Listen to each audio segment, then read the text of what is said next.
Au chapitre 2, Colossiens 2, nous allons commencer au verset 13 jusqu'à 15. Verset 13 jusqu'à 15.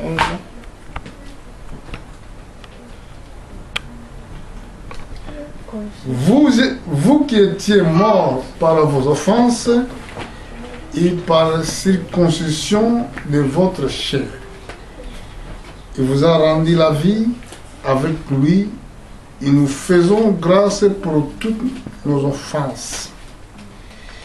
Il a effacé l'acte, donc la ordonnance nous a condamnés et qui subsistait contre nous. Il a détruit en la clou à la croix. Il a dépouillé les dominations et les autorités. Il a livré publiquement un spectacle. Il triompha d'elle par la croix. Amen. Amen.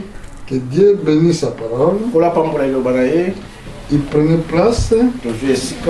Asseyez-nous. Amen. Amen. Je salue le monde entier dans le nom puissant de Jésus-Christ. Et à la même temps aussi, je salue l'Église. Aujourd'hui, nous sommes venus pour la continuation de l'enseignement de la sorcellerie inconsciente.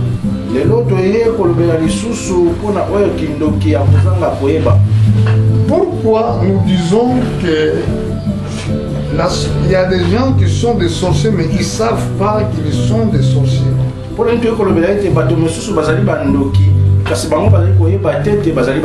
Et pourquoi Satan les réclame ce peuple-là? C'est ça que nous voulons apprendre aujourd'hui. Vous devez être attentif de comprendre ce mystère.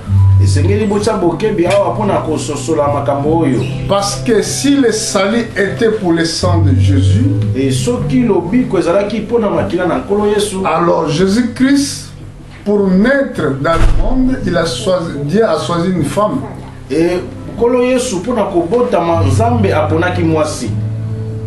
Afin que notre Seigneur soit né sur la terre. Et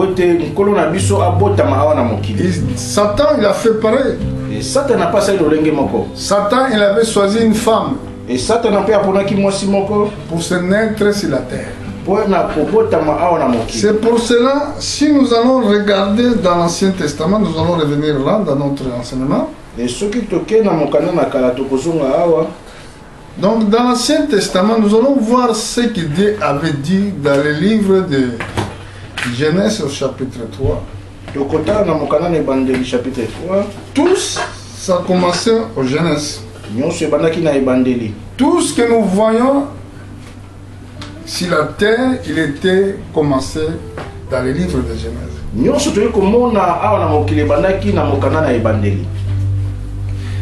Écoutez la parole de Dieu. Et l'Éternel Dieu dit à femme, verset 13. Verset 13. Pourquoi tu as fait cela? La femme répondit, le serpent m'a séduit et j'ai mangé. Et l'Éternel Dieu dit au serpent, puisque tu as fait cela, tu seras maudit entre tous les bétails, entre tous les animaux des champs. Tu marcheras sur ton ventre et tu mangeras de la poussière tous les jours de ta vie. Maintenant, regardez au verset 15. Verset 15. Je mettrai inimitié entre toi et la femme, entre ta postérité et sa postérité. Celle-ci t'écrasera la tête et tu le blesseras les talons. Yawe Nzambe atuni mwasi pona nini osali boye. Mwasi azongisi nyoka moto akosi ngai yango wana naliaki mbuma yango. Yawe Nzambe alobi na nyoka lokola osali boye nakopesa yo etumbu na kati ya banyama nyonso ya zamba pe ya mboka. banda lelo na bomoi na yo mobimba okobanda kotambola na libumu mpe okozala kolia mabele na kosala ete bozala banguna yo nyoka na mwasi libota na yo na libota na ye bango bakoniata yo na motu mpe yo okoswa bango na makolo. Regardez ici dans le commencement. Tala awa na ebandeli Il n'y avait pas encore les hommes multipliés sur la terre. zaki na bato kobakisa mate awa na mokili. Mais il y avait déjà des semences qui ont été prophétisées. ezalaki na bato mibale oyo bazalaki ya mokili. Des postérités. bato mibale Postérité des serpents. ekitanelo ya nyoka Postérité de la femme. ekitanelo na Et mwasi postérité des serpents. mpe ekitanelo na nyoka. À cause de ce péché même là, Et pour la lisumu wana c'est pour ça que les femmes aujourd'hui ils souffrent quand ils vont pour faire, quand ils sont dans les grossesses. yango lelo toyi komona basi bayi konyoka matango bazali na zemi. Au verset 16, la Bible dit, il dit à la femme, j'augmenterai la souffrance de tes grossesses, il t'enfantera avec la douleur, il te désire se portera vers ton mari, mais il dominera sur toi. Pe yawe nzambe alobi na mwasi okobanda koyoka mpasi mingi na tango ozali na zemi pe na tango ya kobota ata boye okozalaka kaka na posa ya mobali na yo pe ye akozala mokonzi na yo.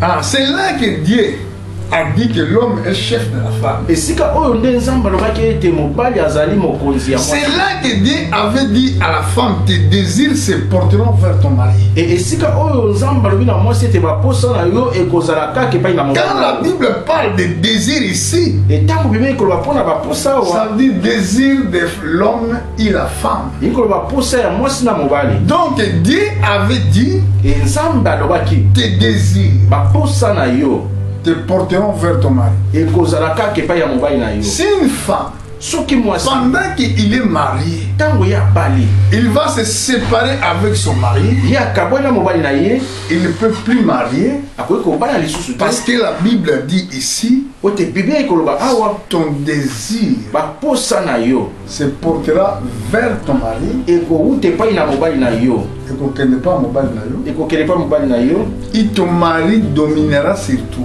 mpe mobali na yo akokonza likolo na yo. Beaucoup de femmes aujourd'hui ils veulent se divorcer. me basi mingi lelo balingi kokabwana mibali na bango Ils pensent qu'ils sont libres de le faire. baoki kokanisa ete bakoki mpona kosala yango. Ils disent que moi, bon, cette mari, je l'aime plus, je vais épouser l'autre mari. aza koloba ete mobali oyo nalingi esusu te nalingi kobala mobali Mais mosusu. avant que tu fasses cet engagement de mariage, yango ete osala bosangani oyo ya libala tu dois demander d'abord la volonté de Dieu. esengeli osenga nanu mokano na nzambe. Parce que seulement Dieu qui connaît les lendemains. po ete nzambe nde moto ayebi mokolo na lobi. Seulement Dieu qui connaît les cœurs des hommes.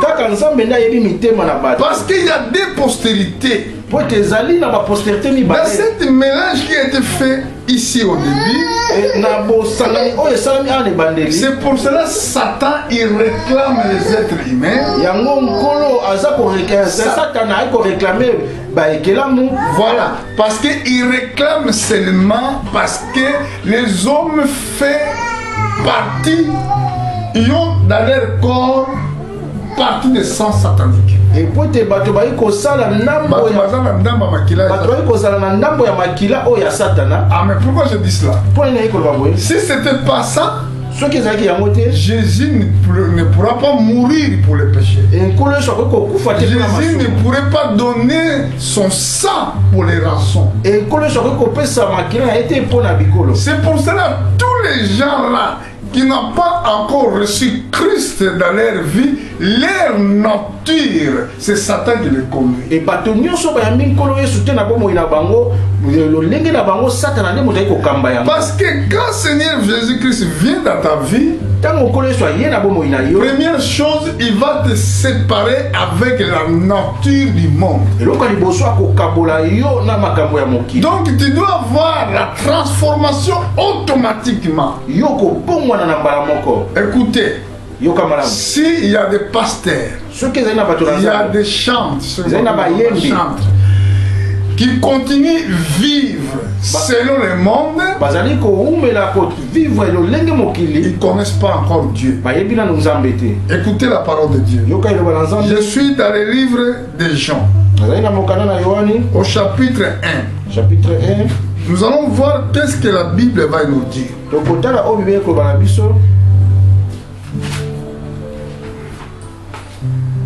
C'est écrit ici dans le Jean chapitre 1, verset 11 et 12. Et Jean 1, 11 à 12. La Bible déclare, il est venu chez les siens et les siens n'ont point reçu. Mais tous ceux qui ont reçu, à ceux qui croient à son nom,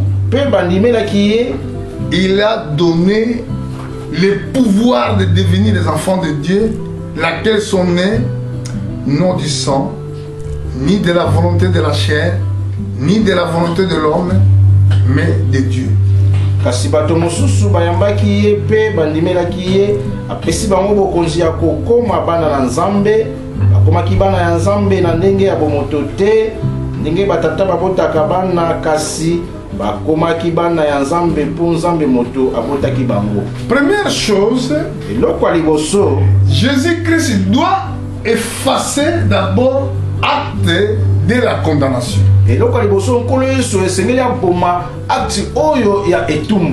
Quand vous êtes né de Dieu, cette transformation de la nature, c'est devenu spirituel, non comme les femmes font les enfants à l'hôpital. Et comme spirituellement, parce que nous sommes nés de Dieu. Cette naissance, c'est notre corps ou notre esprit qui est transformé. Quand notre esprit ou quand notre nature est transformée, c'est là que nous pourrons faire la volonté de Dieu. C'est là que nous devons dire que nous sommes sauvés. Amen. Amen. Parce que dès le départ, Satan il a semé quelque chose dans le corps des hommes.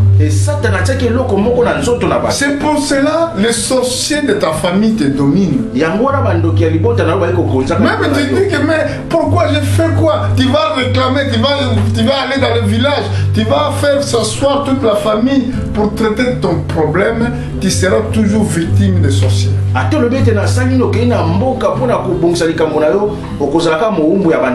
qu'il y a beaucoup de gens ici, ils disent que non, je vais appeler ma famille, j'ai des mauvais rêves tout le temps, j'ai des problèmes tout le temps, il y a des choses qui ne marchent pas, ça ne va pas marcher parce que le problème est là.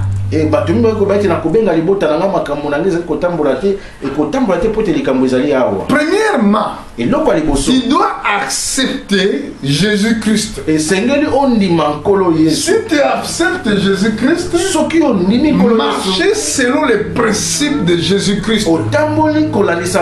C'est là que Dieu viendra faire intervention à travers le baptême du Saint-Esprit. Quand le Saint-Esprit il sera là, maintenant tu diras comme Paul, ce n'est pas moi qui vis, mais c'est Christ qui vit en moi. Alors, quand Christ vit en toi, le corps réellement est mort à cause du péché, mais l'esprit vit à cause de justice. C'est pour cela que nous partons où nous étions dans le livre de Colossiens. Qu'est-ce que l'apôtre Paul a expliqué dans l'église de Colossiens? Écoutez attentivement. Voici que vous qui étiez morts, au verset 13, par vos offenses,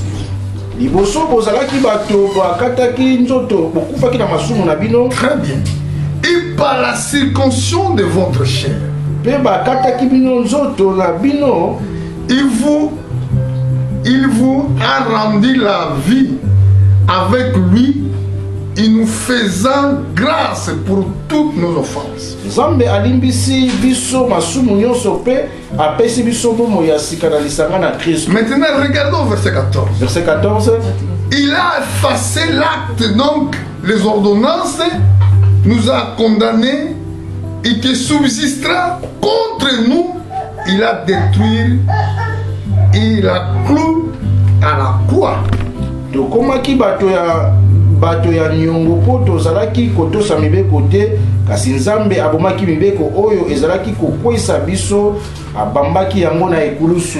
Donc il y avait une acte de la condamnation. Ezalaki na acte moko ya condamnation. Avant que les sorciers condamnent quelqu'un, yango ete bandoki ba condamner moto. Premièrement, il doit être leur victime. Et loka liboso sengela za oya kwei na mbeba na bango. Il doit condamner tout l'acte que tu fais qui appartient aux sorciers. Bako condamner ba acte nyonso salaki eza na ngambo na bango. Ils disent que toi tu es voleur, tu fais n'importe quoi, tu violes, tu fais tout ce qui appartient au diable. Pour cette raison, ils vont te sacrifier. Amen. Amen. Et c'est pour ça que les sorciers tuent les gens. Mais celui qui croit à la parole de Dieu, ce n'est pas lui qui vit. C'est Jésus-Christ qui vit en lui. Alors, quand Seigneur Jésus-Christ vit en toi, ton corps, il est mort. Mais quand le corps est mort, tu auras pris des actes sataniques. C'est pour cela, ici au verset 15, il a dit, il a dépouillé les dominations et les autorités, il a livré publiquement un spectacle et triompha d'elle par la croix. Pambate tango Kristo akufaki na ekulusu Nzambe alongisaki ebongo asilisaki bokonzi ya milimo oyo babengaka bokonzi ya likolo na se na miso na biso nyonso. Milimo yango ezali komona na lokola banguna bakangami na etumbu.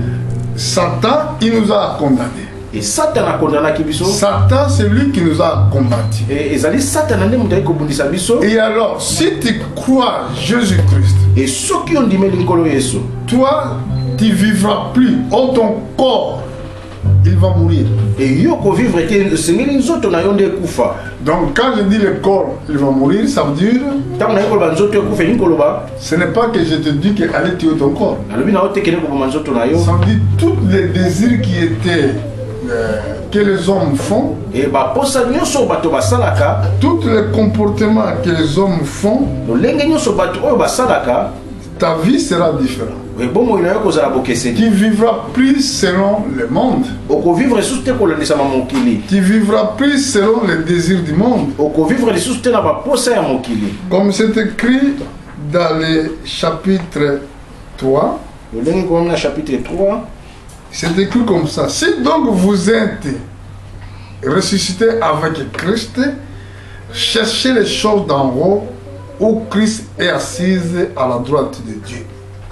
Bosi bosekwa na Kristo yango wana bulukaka makambo ya mboka ya Nzambe oyo ezali na likolo kuna Kristo afandi esika moko ya lokumu penepene na Nzambe. Affectionnez-vous aux choses d'en haut. Botsaka makanisi na bino na makambo ya likolo. Et non celui qui sont sur la terre. Kasina oyo ezali awa na sete. Car vous êtes morts et votre vie est cachée avec Christ en Dieu. Pambate bosibo komaki lokola bato bakufa bomo ina bino ebombana esika moko na Kristo. Avant vous n'étiez pas mort, votre corps ou votre vie ce n'est pas été caché. Et yambo te bokufa kite nzoto na bino ebombama kiti. Ça veut dire pourquoi Dieu cache notre corps avec lui? Et pour aller nzamba iko bomba nzoto na biso e pa ina ye. Mais premièrement avant que Dieu cache notre corps, quand nous sommes sur la terre, notre corps doit être caché par Dieu. Et loka liboso na iko bomba nzoto na biso tango to ina mokili nzoto sengele bomba pa ina ye parce que notre corps, notre ancien vie, il est mort. Et pour te bon moi inabiso ya kala ekufi. C'est pour cela la Bible dit ici, si vous êtes, c'est une condition, ça s'écrit en conditionnel à vous qui parlez français, si vous êtes ressuscité avec Christ. Yango a Bible ko bala biso soki bo seku elongo na nkolo Yesu. Maintenant votre pensée maintenant. Makanisi na bino sikoyo. Il sera pensée céleste. Et kozala makanisi ya likolo. Vous allez penser le royaume de Dieu. Boko kanisa bokonzi na nzambe. Vous allez penser servir Dieu. Boko kanisa kosaila nzambe. Vous allez penser marcher avec Dieu. Boko kanisa kotambola na nzambe. Votre nature, lo lenge na bino. il sera nature des enfants de Dieu. Et kozala lo lenge ya bana na nzambe. Comme c'est écrit ici. Lo lenge komami awa. Dans verset 5. Dans verset 5. Faites donc mourir les membres qui sont sur la terre. Yango wana bokoma lokola bato bakufa awa na mokili. Quand il dit les membres, hein, faites mourir les membres qui sont sur la terre. Ils disent impudicité, kindumba, impureté, les passions et les mauvais désirs, et la cupidité qui est une idolâtre. C'est à cause de ces choses que la colère de Dieu vient sur le fils de la rébellion. Vous voyez le fils de la rébellion. Le fils de rébellion, c'est descendance des anges dessus. Parce que c'est eux qui ont rébellé avec Dieu. Si nous avons des problèmes sur la terre à cause de Satan, c'est lui qui s'est rebellé devant Dieu. Et c'est pour cela tous les hommes qui servent les actes de Satan, ils ne peuvent pas voir Dieu même que tu vas à l'église. C'est impossible. Apôtre Paul a bien dit ici dans le livre de Galates. Au chapitre 5, il a dit, regardez ce qu'il a dit. Au verset 19. Or, les œuvres de la chair sont manifestées, ce sont impudicité, impureté, la désolation.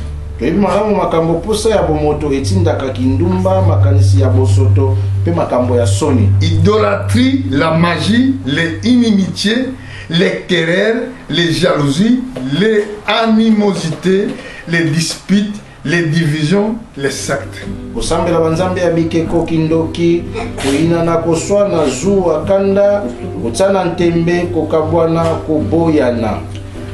Il est écrit dans le verset 21, les envies, l'ivrognerie, d'excès de table et les choses semblables.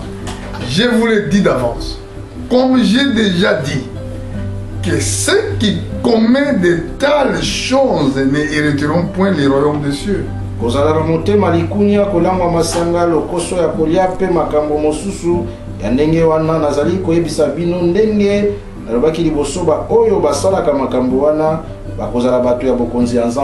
C'est pour cela souvent les gens sont en affaire. Quand vous regardez le témoignage des gens qui sont dans les tourments, c'est vrai que ça fait mal quand tu attends quelqu'un qui est en enfer. Beaucoup de chantres aujourd'hui sont en enfer. Beaucoup de pasteurs renommés qui sont en enfer. C'était à cause de ça. Le problème que notre nature doit changer. Si notre nature ne change pas, ça veut dire que nous ne sommes pas morts avec Christ. Nous devons mourir avec Christ. Parce que la vie de Dieu, ça va transformer notre nature humaine. C'est là que l'apôtre Jean nous a écrit, ceux qui sont nés, non de la chair ni des volontés de l'homme et la femme, mais selon la volonté de Dieu. Ça veut dire tout ce qui est né selon la volonté des hommes, ils sont déjà condamnés. bazali déjà ya kozala Et c'est pour cela qu'il y a un acte de la condamnation. yango ezali na acte moko Mais ya quand condamnation tu crois le Seigneur, ntango yo ondimeli sachez déjà qu'il a déjà déchiré l'acte qui t'a condamné. yeba yango malamu apasoli acte oyo ebandaki kokatela yo Est-ce que vous comprenez? Voilà la prédication qui peut donner la vie à l'église. etala mateyo okoki kopesa bomoi na etonga. Nous devons savoir que vous êtes encore sur la condamnation si Satan il prend encore les dominations sur toi. esengeli toyeba ozali na condamnation ntango satana azali kozwa bokonzi likolo na yo. Parce que la semaine dernière, nous avons dit qu'il y a des mondes. Et na poso eleki tolobi ete tolobaki ezali na bamokili. Il y a des mondes qui gouvernent cette monde. ezali na bamokili oyo ekonzaka mokili oyo. Il y a d'autres mondes qui s'appellent monde astral. e bamonde mosusu tokomona yango mokili astral. Il y a des autres mondes qu'on appelle monde pandéminium. e mokili mosusu toyei kobenga yango mokili ya pandemini. Il y a des princes de ténèbres qui dirigent le monde. ezali na bakonzi ya molili bali kokonza mokili. Je vais te faire voir ça maintenant. na kotaliso yango sikoyo. Regardez, je vais aller dans le livre de Éphésiens au chapitre 6. Ephésiens 6. Vous allez voir que tout ce que je vous dis, c'est écrit dans la Bible. bakotalisa bino ete nyonso oyi kolobela bino ekomomi na bibilia.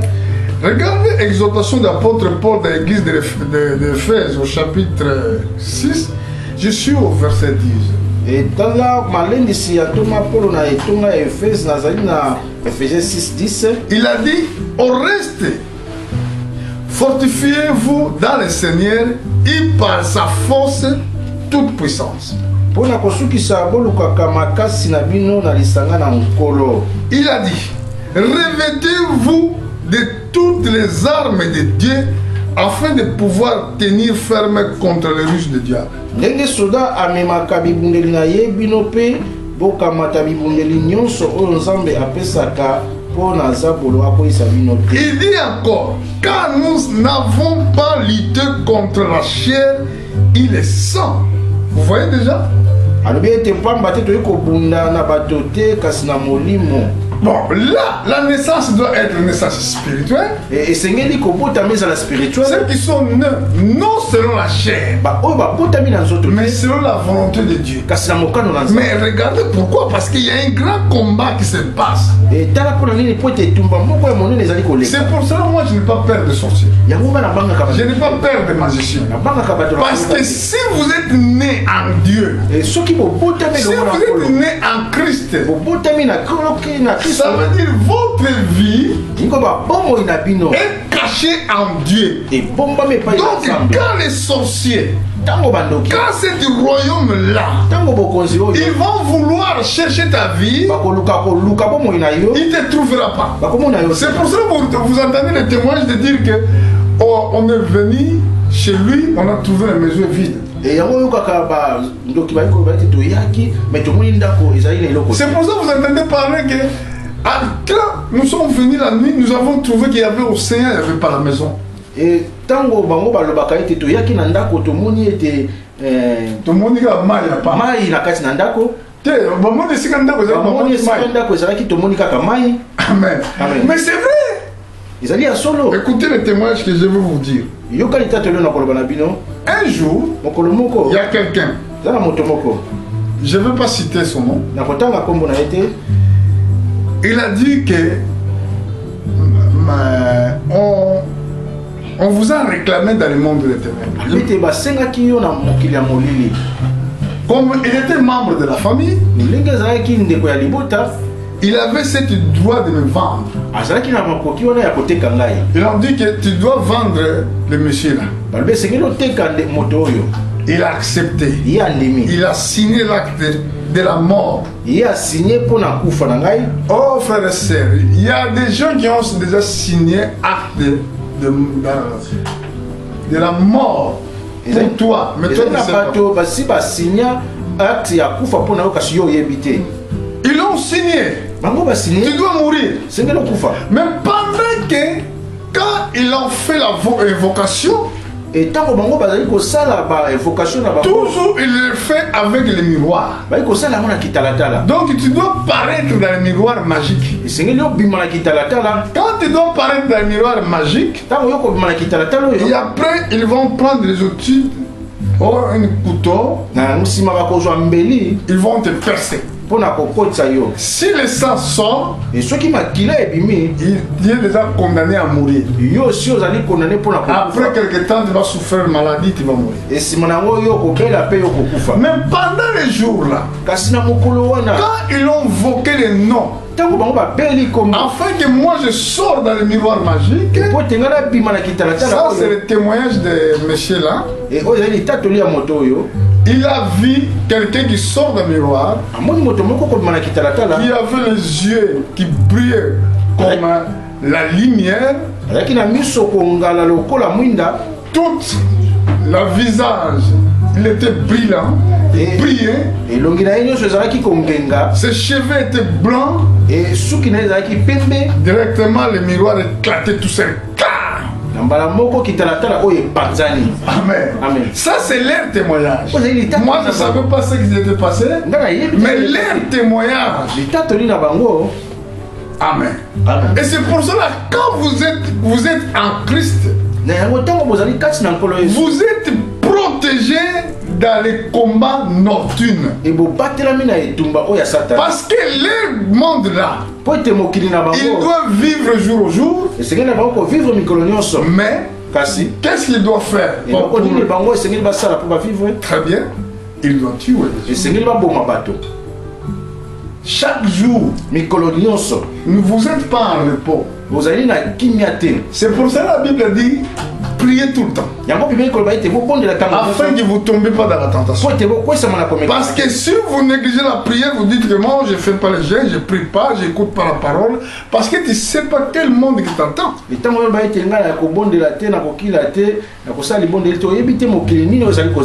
Parce que ici nous sommes dans le verset 12 de la Bible, elle dit car nous n'avons pas lutté contre la chair et le sang, mais contre les dominations, contre les autorités, contre les princes de ce monde de ténèbres, contre les esprits méchants dans les lieux célestes.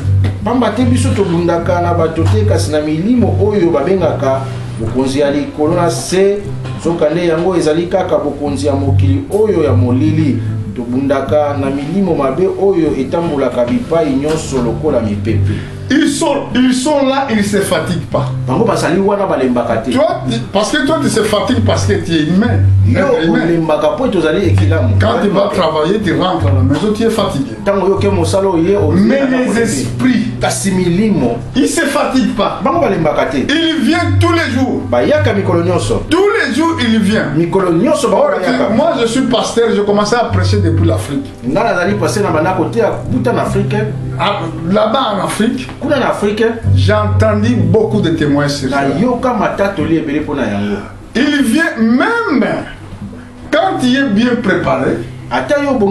Il vient quand même. Il cherche les moyens.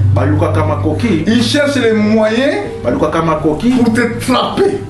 Ils vont créer les pièges. Amen. Écoutez bien les témoignages. Et c'est pour ça que la Bible a dit Satan, il rôde tout autour de vous. Il cherche les points faibles pour entrer. Et c'est pour cela les deux choses qui peuvent t'aider. Écoute de la parole de Dieu et la prière. Et que tu sois vraiment né de nouveau. Et que ta vie soit cachée en Christ. Quand il vient, il ne te trouve pas. Amen. Amen. Parce que Satan peut te fatiguer. Il peut rentrer dans les gens pour te dire que bon, tu ne peux pas aller à l'église, mais tous les jours, église. Finalement, toi tu vois dans le domaine charnel, mais tu ne vois pas dans le domaine spirituel. Tu dois voir les choses dans le domaine spirituel. Mais pour voir les choses dans le domaine spirituel, tu dois être d'abord spirituel. Si tu n'as pas spirituel, tu vas voir les choses selon la chair. Et Satan, Et Satan, il est déjà Dieu. Il a permis qu'il ait le pouvoir sur la chair. et à ça l'état PC beaucoup de colonne à Et c'est pour ça c'est écrit. comment mi boye Tu mangeras les poussières tous les jours dans ta vie. okolia putulu mikolonio sur Les poussières, les gens pensent que cette poussière, les poussières c'est des hommes qui doivent manger. et bato bakanisi ezali mabele oyo ezali putulu o bato On a pris dans le livre d'Ecclésias chapitre 7. tozwaki na Ecclésias 7 Non, chapitre 12 verset 7. chapitre 12 à 7 La Bible dit que les poussières retournent à la poussière comme il était. L'esprit retourne à Dieu. et bibelo bete nzoto na kozonga putulu lolenge ezalaki pe molimo kozonga epai na nzambe Parce que comme ce monde-là fonctionne pour les sangs humains, alors ils vont vouloir la mort des gens. ndenge mboka wana bavivaka na makila ya bato bakolukaka kufa na bato. C'est pour cela, tous les virus que vous voyez, c'est eux qui forment tous ces virus-là. bavirisi nyonso boyi komona bango nde bato bali kosala Virus d'Ebola, c'est eux. ya ebola ezali bango, Virus de sida, c'est eux. ya sida ezali bango, Les virus, quel virus encore? Il y a Marabundu qui a tué les gens à l'Angola, c'est eux qui ont fait provoquer ça. marabulia oyo baiboma bato na Angola ezali bango mpe bato basala yango.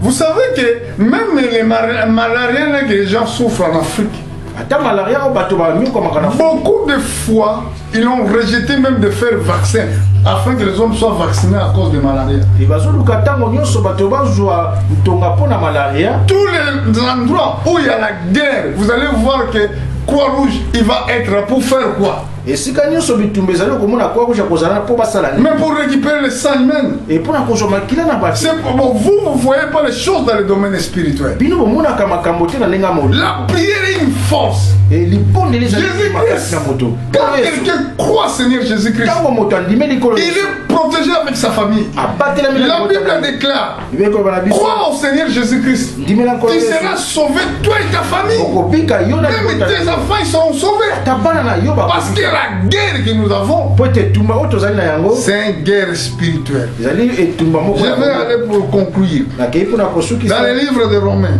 na mokanda baroma je suis au chapitre 8. rome 8 Donc nous devons mourir d'abord sur cette corps. esengeli tokufa na Pour nzoto mourir avec cette corps, tu dois accepter Seigneur Jésus-Christ comme l'unique sauveur. po okufa na nzoto oyo esengeli ondimila nkolo yesu lokola mokonzi mpe Et mobi Seigneur, il va te couronner avec son esprit. ekolo yesu akotia yo na molimo na Je ye n'ai pas donné cette verset, je crois, livre de Jean chapitre 14, commencez à partir du verset 16. emokanda na yohane 14 banda na verset 16 Mais regardez ce qui se passe. etala oyo eleki Oh, les gars. oyo elekaka. Je suis dans le livre de Romains chapitre 8. rome 8 Écoutez la parole de Dieu. yoka liloba na nzambe. Il n'y a donc maintenant aucune condamnation pour ceux qui sont en Jésus-Christ. sikoyo bato oyo bazalaka lisanga na kristo yesu etumbu moko te ekoki kokwela bango. Aucune condamnation, frère et sœur. etumbu moko te ndeko na Si ngai tu es en Christ, e soki ozali na nkolo mais si tu n'es pas au bien, sauf que la carte na Jésus, tu as toujours la condamnation. Bon, nous allons voir au verset 2. En effet, la loi de l'esprit de vie en Jésus-Christ m'a affranchi de la loi du péché et de la mort. pamba te mibeko oyo eutaka na molimo oyo epesi biso bomoi mpo na kristo yesu yango nde moto elongoli ngai na bowumbu ya masumu mpe ya liwa. Car, chose impossible à la loi, parce que la chair l'a rendu sans force. Dieu a condamné le péché dans la chair et envoyé à cause du péché son propre fils dans une chair semblable à celle du péché. mibeko ya moïse ekokaki kobongisa bato te bomoto na biso ezangi nguya ya kotosa mibeko kasi nzambe nde ayei kobongisa bato na ndenge atindaki mwana na ye moko mpo alongola masumu ye akomaki moto lokola biso bato ya masumu ntango bakatelaki ye etumbu ya liwa ezali nzambe moto azalaki kokatela masumu etumbu mpe kosilisa nguya na yango. Amen. Amen. Donc la mort de Christ, c'était quelque chose de victoire pour l'humanité. ekufa na nkolo yesu ezalaki eloko moko ya malamu mpo na mokili. Donc il était mort pour ta protection. akufaki mpo na kobatela yo. Quand je parle de la protection, ntango naye koloba mpo na kobatela parce que vous savez que dans le monde ou en enfer, ou dans le séjour de mort, il y a beaucoup de gens qui vont là-bas à cause de l'ignorance. Et Il est séjour de mort. Il demande les vies chaque jour. Et vous devez faire attention tant que vous êtes encore en vie. Il a dit ici, il sera afin que la justice de la loi fût accomplie en nous, que nous marchons non selon la chair, mais selon l'esprit. Au verset 5, il a dit, c'est en effet qui vivent selon la chair s'affectionnent aux choses de la chair, tandis que ceux qui vivent selon l'esprit affectionnent aux choses de l'esprit.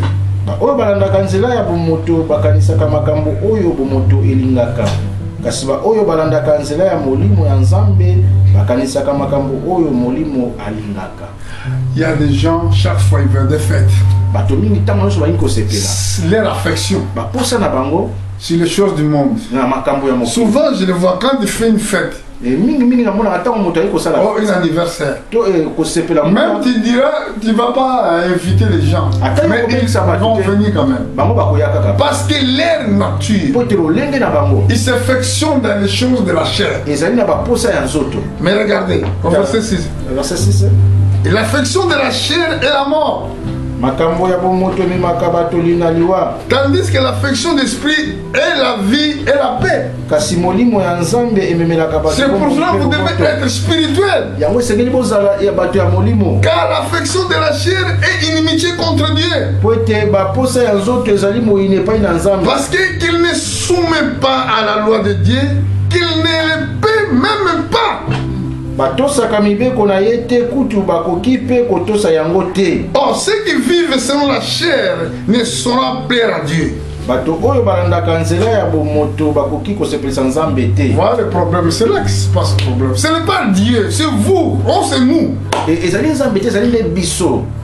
Si vous écoutez la parole de Dieu, si vous êtes des croyants, qu'est-ce que la parole de Dieu fait dans votre vie? Pourquoi vous continuez à vivre selon la chair? Et c'est pour ça que l'apôtre Paul a dit ici, verset 9. Pour vous, vous ne vivez pas selon la chair, mais selon l'esprit, si au moins l'esprit de Dieu habite en vous. Si quelqu'un n'a pas l'esprit de Christ, il ne lui appartient pas.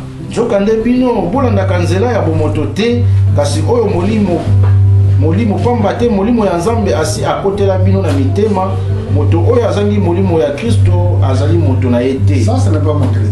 Ezali ngai te koloba yango. Si vous n'êtes pas baptisé du Saint-Esprit, soki ozuli baptise ya molimo mo santo te, il appartient pas à Dieu. Ozali ya Nzambe te. Tu n'as pas osé sauver te. Amen. Amen. Parce que si Dieu, aussi Jésus-Christ était mort pour toi, et ceux qui connaissent soit kufaki pona yo, si tu crois réellement à sa parole, il va te couronner dans le baptême du Saint-Esprit. Et dans le verset 10, si Christ est en vous, le corps est vrai, est mort à cause du péché, mais l'esprit vit à cause de justice. Kasi soki Kristo akoteli bino na mitema atako nzoto na bino esengeli kokufa pona masumu kasi molimo oyo bozwi epesi bino bomoi pamba te bosi bokomi bosembo na miso na Nzambe. Amen. Amen. Écoutez maintenant verset 11. Verset 11. Ici l'esprit de celui qui a ressuscité Jésus-Christ d'entre les morts habite en vous. Celui qui a ressuscité Christ entre les morts rendra aussi la vie à vos corps mortels par son esprit qui habite en vous. Ainsi donc, frères, nous sommes puis redevables à la chair pour vivre sans la chair. Bongo atako nzoto na bino etangama kokufa lokola molimo ya Nzambe oyo esekuisa Yesu ezalaka na mitema na bino tembe ezali te Nzambe oyo asekuisa Kristo Yesu akozongisa pe bomoi na nzoto na bino. Si l'esprit de celui qui a ressuscité Jésus-Christ habite en vous, ça veut dire le Saint-Esprit ici habite en vous, il rendra aussi la vie à votre corps qui est mortel. Et ceux qui molimo na nzambe oyo sekusaki nkolo Yesu eza kati na bino et que ceux qui s'appellent nzoto na bino oyo ekufi. Vouloir comme non, vous allez confronter ces deux choses-là. Olinga tote opposa liboso ya makambo. Ces deux choses-là, tous les hommes ils vont les confronter. Makambo mi bale bato nyonso bakoza liboso na yango. Nous sommes là, il y a des gens qui sont en train de les confronter même aujourd'hui. Ezali na bato oyo bazali liboso na yango. Parce que la mort sera là. Mais l'esprit de Jésus-Christ ne sera pas en rendez-vous. Et molimo na nzambe kozala directement, l'homme est condamné directement à aller en enfer. Et mbala moko moto amemisami na life. Parce que celui qui est né de nouveau, baptisé du Saint-Esprit, ne peut pas aller en enfer. Ce type, vous envoyez encore, je dis, en enfer. Moto oya botami asika ko ke na life note. Et comme vous envoyez dit en enfer. Et le lenge ba ainsi donc frère, nous sommes point de vedette redevable de la chair pour vivre selon la chair. Et tozali ya ko vivre les sous ko lanisa manzoto te. Amen. Amen.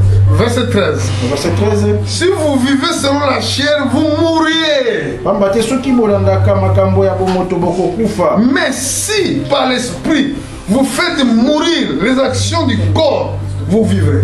Donc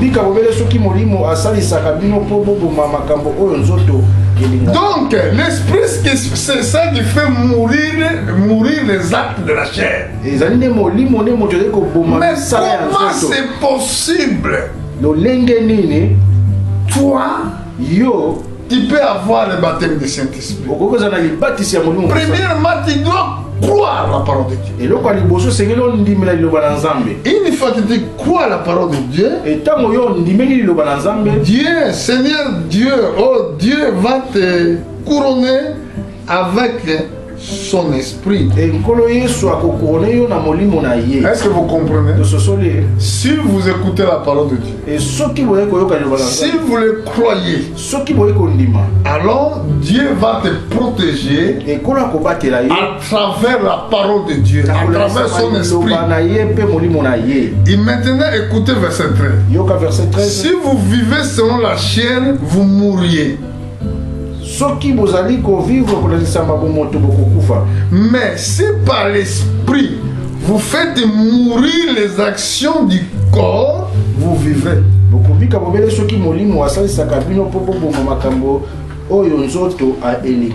Amen.